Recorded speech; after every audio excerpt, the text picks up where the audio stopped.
একদিকে পরিস্থিতি স্বাভাবিক, অন্যদিকে ঈদের টানা ছুটি। এবার ঈদে পর্যটকদের ঢল নেমেছে পার্বত্য জেলা বান্দরবানে। ঈদের পরদিন থেকেই পর্যটকরা ছুটে বেড়াচ্ছেন বান্দরবানের বিভিন্ন এলাকায়। এবার ছুটি বেশি হওয়ায় রেকর্ড সংখ্যক পর্যটক বান্দরবানে বেড়াতে আসবেন বলে আশা করছেন পর্যটন ব্যবসায়ীরা। অন্যদিকে প্রশাসন থেকে নেওয়া হয়েছে সার্বিক প্রস্তুতি। ঈদ মানেই আনন্দ, ঈদ মানেই উচ্ছ্বাস। আর ঈদের ছুটিতে পরিবার পরিজন নিয়ে বেড়ানোর মজাই আলাদা। তা যদি হয় প্রকৃতির সান্নিধ্যে, সবুজ পাহাড়, নদী, ঝর্ণা আর দিগন্ত বিস্তৃত সবুজের সমারোহে, তাহলে তো কথাই নেই। এবার ঈদের টানা ছুটিতে হাজারো পর্যটক ছুটে এসেছেন বান্দরবানে। ঈদের দিন বিকেল থেকে শুরু করে দেশের বিভিন্ন জায়গা থেকে পর্যটকরা ভিড় জমিয়েছেন এখন বান্দরবানে। এখানকার সবুজ প্রকৃতি, নদী, ঝর্ণা, পাহাড়, সেই সাথে মনোরম প্রকৃতির সৌন্দর্যে পর্যটন স্পটগুলো ঘুরে দেখছেন পর্যটকরা। ছুটির মধ্যে বেড়াতে পেরে পর্যটকরা দারুণ খুশি।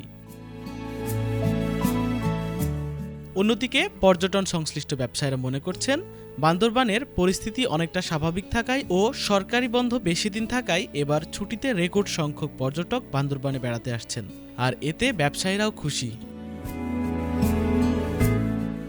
প্রশাসনের সংশ্লিষ্টরা বলছেন, বেড়াতে আসা পর্যটকদের নিরাপত্তা ও পর্যটন কেন্দ্রগুলোর ব্যবস্থাপনায় সব ধরনের উদ্যোগ নেওয়া হয়েছে। বান্দরবন প্রাকৃতিক লীলাভূমি, শান্তির জায়গা। টুরিস্টরা নির্বিঘ্নে এখানে বেড়াতে আসছে এবং আসবে। আইন শৃঙ্খলা পরিস্থিতি ভালো। আমরা টুরিস্ট পুলিশ প্লাস জেলা পুলিশ সার্বক্ষণিকভাবে টুরিস্টদের নিরাপত্তায় নিয়োজিত আছি।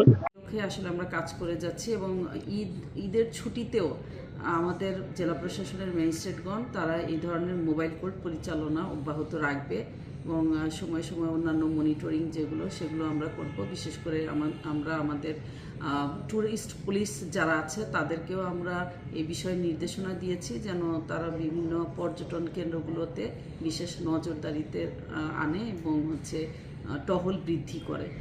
আর হোটেল মোটেল যেগুলো রুম ভাড়া বিষয়গুলোতেও আমরা নিয়ন্ত্রণ করার চেষ্টা করছি যেন প্রতিশ্রুত যেই ভাড়া নির্ধারণ করা আছে সেটার বাইরে যেন তারা অতিরিক্ত ভাড়া আদায় না করে, সেগুলো আমরা মনিটরিং করছি। সবচেয়ে বড় সেটা হচ্ছে নিরাপত্তা নিশ্চিত করা। নিরাপত্তার সাথে জড়িত আমাদের বিভিন্ন আইন শৃঙ্খলা রক্ষাকারী বাহিনী যারা আছেন তারাও ওতপ্রোতভাবে জড়িত এবং তারাও এই বিষয়টা ঈদকে সামনে রেখে বিশেষ নিরাপত্তা ব্যবস্থা জোরদার করার জন্য টহল বৃদ্ধি করা সহ অন্যান্য গোয়েন্দা তৎপরতাও অব্যাহত রেখেছেন যাতে এখানে কোনো ধরনের সমস্যার সৃষ্টি না হয় এবং নির্বিঘ্নে নিরাপদে এবং আনন্দের সাথে আমাদের পর্যটকরা বান্দরবানের পর্যটন কেন্দ্রগুলোতে ভিজিট করতে পারেন।